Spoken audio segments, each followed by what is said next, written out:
Abusiani como Ochani so ha AG politics Albany. Podcast of September we speak headlines. Jemre na enemy example. Nidi mahuraxi mo so clonia yanko eye among seminum yabo evrema. Chema untumi dintie potia oko afias no nia. Abededia eye legal practitioner bi enso ajemre na o may scary revelation. I ho be here say enemy example. Ha AG politics Albany. Nidi me ha read Abraham Rasim yambo in a story. Material, no. Because we know say among the legal community, we know that when something is a lie, it's a lie. We know. But they have the general public that they are talking to. Who they know. They don't have the legal lens to be able to dissect when somebody is telling something that is not true. The first press conference was in fact a blunder. Was it? You supply the accused person enough material so that he can prove his innocence. There's no such principle. And criminal jurisprudence, no, no accused person, the burden of proof, no, some will prosecution. So it had an award cast away and may prove the innocence. That was his first press conference, and I called him out. I said, what is this Attorney General talking about? He has no idea what he's saying because the law, as we know it, he is innocent. You have to prove him guilty. So for you to say, to allow the accused person to prove his innocence means you have no idea what you're talking about. And I came out and I called him out and I said, what kind of Attorney General is this? I called him out. I mean, when you lie, I'll call you out. I don't fear nobody. I'll tell you the truth. There's no legal principle that is accused person has to prove his innocence. And the only problem I want to make cases. Because we had the judgment in Tamaklo's decision. All an accused person has to be I'm not talking. So, one prosecutor or another prosecution, one has to prove the guilt.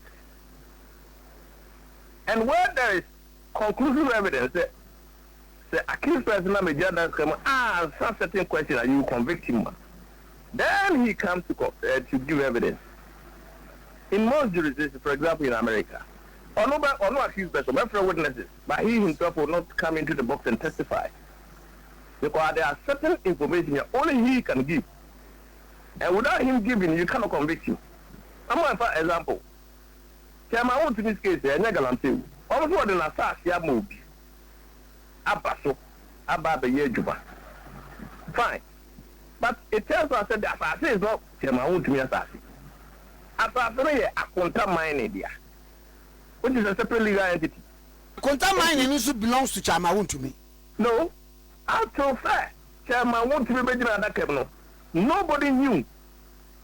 Say, a quantum mining, Chairman want to me in Guadia. Because it was a company and it has another director and a director. It's Chairman want to be better than that criminal. And no move certain questions, no. And the ma or munya judge the cancer. One follow tax test.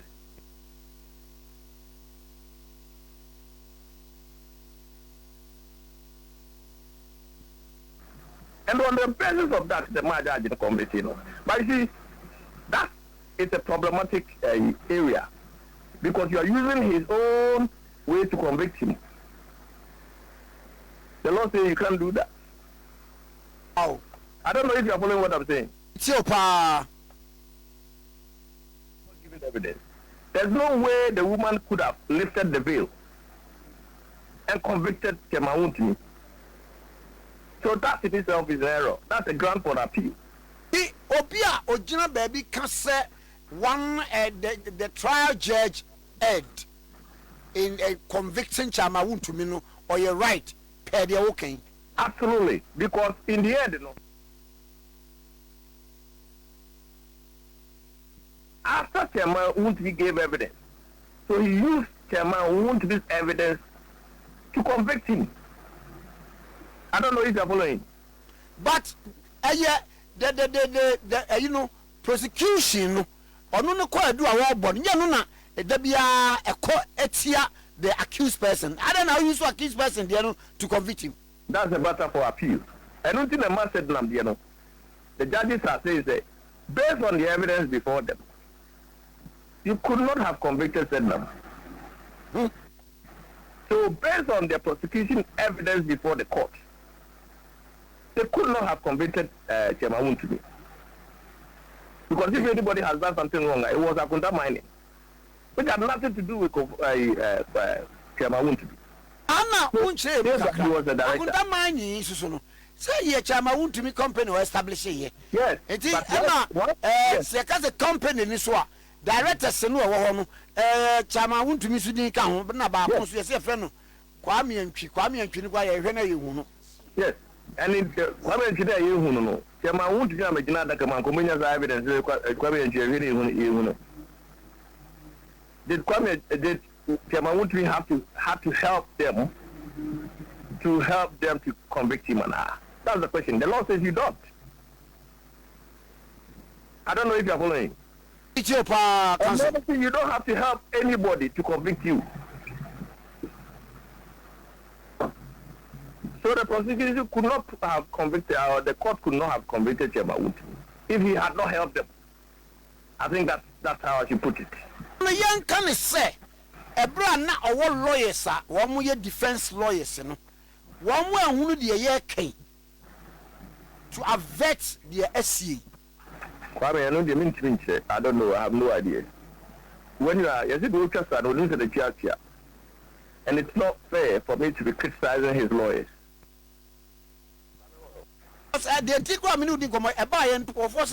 Okay, if it is said you're okay here, then it means the defense lawyers did a poor job.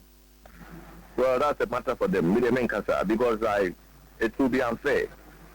In the case, it will be unfair for people to be criticizing us. When we are in the middle of it, we did the best we could. And to me, I cannot criticize them because they thought they did their best. But it's up to the general public to decide. I don't know what I say.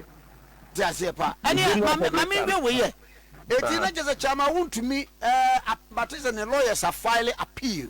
There is an appeal, no, ensure kakra, a bet me a buana manaba out of me. Well, that's how I see it. Because when the property are your company there, how do you convict an individual when that property doesn't belong to the individual? Unless you go to the extent of listening to the bill. I contain mining for concession. So concession so no it belong to Chairman Wontumi. Ama wo no abeka se eyene de ya. Until so be na da kamu no. Wa me wo. Pacho mo cancel. Yeah, na phone no sorry. Ai me wo pacho. Until such a man Wontumi be na da kamu. Now there was no proof to say. There was only one director. There was no proof to say. Almost filed tax returns for Akunta mining for some time. All that evidence came from Chairman Wontumi. And that's what the Deputy Attorney General said. The question is, can you let somebody help you to convict him? The law says no. What's the matter? Council, you're ready and also ebesie na say what say I'm still now my is still languishing in a prison custody. Mammy said na atenu ebe yon. Oh, but maybe me so the lawyer so was prison custody in your local as well. Bobby, so yes, I won't be presumed because a year. That's my way. You presume because that's my way. The lawyer who was a minute. They want politician. How? But I mean, lawyer need the okay, but just how you need this whole fee. Of course. Oh, dear. Oh, relax the client on the tea. With our energy. And remember, I had a wild goose chase. So, which me after new idea amount, then you go and chase it. Any fishing expedition, you go without any. You be running around like a headless sheep. Suddenly, I cannot. It's the last one with our energy on it. The woman is at home. The lawyer is in the woman who will pay. So why should we go and believe fellows who pursue quality? are wasting our time. Abanka Samafu. And I'm saying the lawyer don't answer any or ban casa mafo. Ubi otina court at Jaco. Ubi otina court at secure a complete exoneration of his clients. Why a good job? And I a good job. You know, Casa, it's all fair than a politician. Okay. And yeah, Mamma was your counsel. I mean, Counsel. Lawyer Kwame Adofo and the enemy treating okay 10.7. Said the bomb amania and rano. Chairman General of the NDC, Yera Johnson, a doing Ketia, Abakayan Sa. Na sir, ye man most general. There's a general singing now on any of them. Any a man, obey a chairman, ye man, chairman general. Aha. Na no pay yasa lunch for say about most chairman general. Internet is a chairman general who do the most chairman general is in the house. Your Wabeka Yensa Ewo studio ha. Ye de enkomo ahodo e be hyehyɛ so. Enti fe onua na onua so fe onua. Yo. Me da se mefa akwanya so achia atifo. Na ansane ebe hye ye nkomodi ase no so no mepese me de akwanya so ebe kai inuanom a afi pepe penie omukonya wiemhye enkwanhia ema NDC akukudam ebe nan ehwere wo nkwa na aye soja for so a wo mo bo oman humbai miensa wo mo so etoye nchire minua omane boama Dr. Sambo Sapong na alaji no mienu wo mo nyina ehwere wo mo nkwa na afi ye parliamentary candidate ya na ye nyina ye nim se wa win election ne abuati ano ewo oboase na ye di asem na akodan court ye nkan wie ya ono so nyame efre no no ejina kwanya so na mama bushafo nyina sebe na mabompa yesu senya nkopon emfa wo mukra ensie yi na yemra wasem no so NDC ejina na so pa ye hihye ne ye bibia ewo na kwemu aba ye besre ye ma Ghana fo ye adom etomai no so no sede ye mamuo no ekono ye ni age ho aningwase enkan ye ye bompa yese nyame no a obe koso asuso ye musa se de be amfie nan no be so no ye benya good story e de akire Ghana fo se aba yesre mamoto man no ya nkogumo ni mase ba bia yetimi apagya oman no efri se de na etie no aba bidro enie enti NDC jane na so eno na sautie abi before mu fra ba mu amomo ba ya wo mo se ade na ye kasa nko a mo ba ye pa mo fa mo san kira de ba ko se wei afene fa ne akire nie wei ni ayo wo se promises ni nyina o ye guso o ye be yo ne ade minim ya wuti bi tibi na me de masem ne se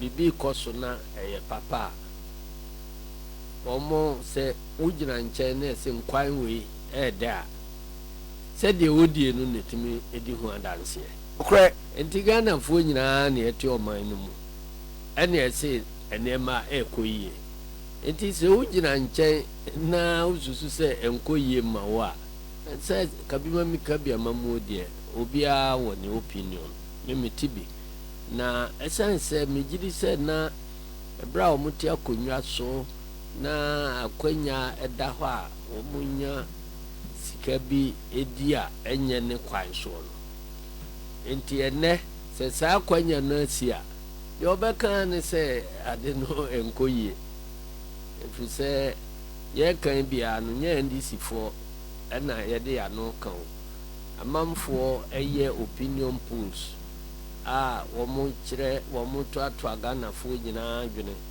sɛ amammuo no ɛkɔ sɛn dodoɔ no a so gye tum sɛ deɛ ɛkɔ no ɛyɛ paa ɛno nti sɛ wɔn a na wɔn nya sikafunu bi di a ɛnɛ ɛho kwan asi no sɛ wɔn gyina baabi sɛ wɔn abrabɔ mu asesa a ɛnyɛ papa na kyɛ sɛ ɛno hyɛ yɛn nkuran sɛ deɛ yɛyɛ no ɛnam ne kwan so paa.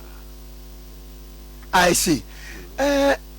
Mame mmra ɛbra mo bɛyi na mo ka oral sɛ yɛba yɛbɛyɛ sei yɛba yɛbɛyɛ sei nom ne adeadeɛ ɛnwɔfoɔ se daabi mo baayɛ ɛna nipa bi a no wɔn gyina kɔɔto obi te sɛ Dr. Puninom bi te sɛ Sedu Agongonom ebi te sɛ Honorable Collins Dauda mo ɛne adeadeɛ Attorney General bɛka sɛ wafile no le prosecute mo gya wɔn nyinaa kɔ mo gya wɔn kɔ yɛ mo adani akyerɛ opposition foɔ no so ɛna mo kyi wɔn to mu baako koraa ne sɛ Chama Wontumi wei kɔ ɔbɛyɛ national chairman ne mo deɛ sie ni mo bo apɛnti hwɛ mo de nakɔ akɔhyɛ wote nsɛm wei ɛte sɛ